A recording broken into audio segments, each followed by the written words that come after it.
Namimigay na rin pala si Rachel. Hindi siya makuha sa santong dasalan. Hindi rin siya makuha sa santong paspasan. O, di wala na lang santo-santo.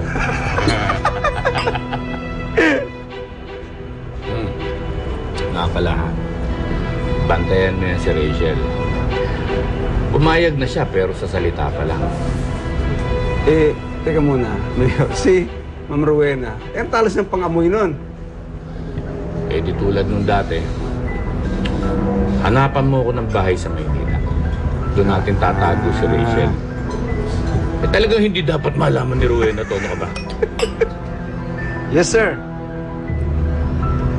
Sarap yan, ha? Ay. Ayan, kaso niya. Ang anak, kamusta na nga pala si Levi? Ano nang nangyayari sa kaso niya? Ang daming kaso niya. Hindi yan makakalabas ng kulungan yun. Hindi ba si Atty. Guato ang nag-aasikaso sa kaso niya? Wala yun. Alam mo yung boyfriend mong yan, mabubog na sa loob ng kulungan yun. Tay, huwag mo na kayo magsalita ng ganyan. Hindi pa naman napapatunayan yung mga inaakusa sa kanya eh.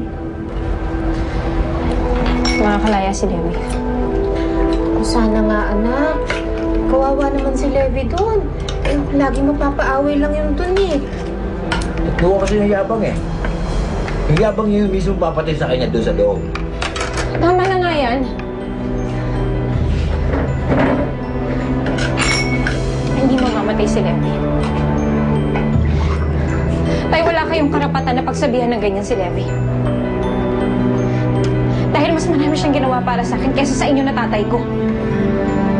Hindi siya mamamatay at makakalaya siya. Sinisigurado ko yan sa inyo.